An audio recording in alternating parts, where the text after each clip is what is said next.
Hi, my name is David Ochoa, and I'm going to crack a pack. So this pack is pretty bad.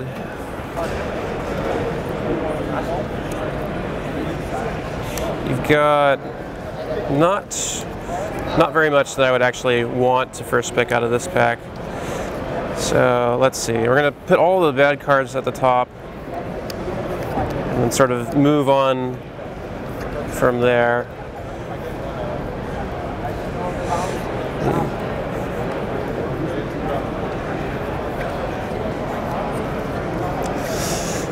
Okay, let's see.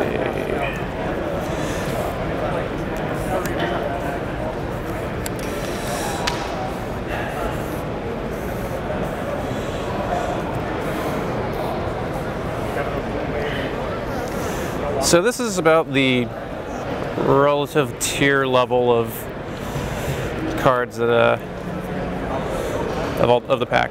These two are the best cards. I'm not really happy opening a 7-drop. And I mean, this thing is, if you get to the late game and cast it, it's going to be really awesome. Pinned to the Earth is the next best card.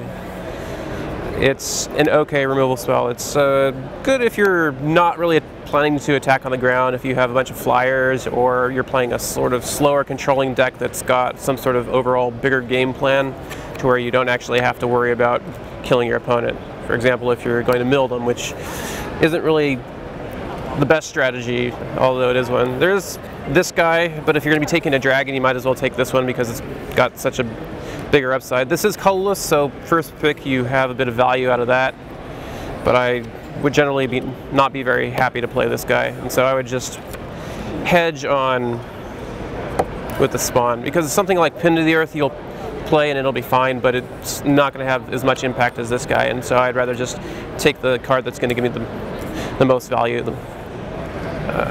Next of all, if we're not taking this, it's going to be probably one of these. I would probably go with Pinned to the Earth over Goldforge Sentinel and Rouse the Mob. Looking at the rest of the cards, you have just, I mean, this thing is not really playable. This thing is pretty bad just because if you're playing red, you're going to have a high likelihood of killing a bunch of your creatures. So yeah, it's just very slow. This is just, Gaseous Form is not really good. It's not really guaranteed to prevent all damage to fog if you want to put it on your opponent's creatures. This is very small in general. You'll play it, you're not really excited to. It's more of a filler thing.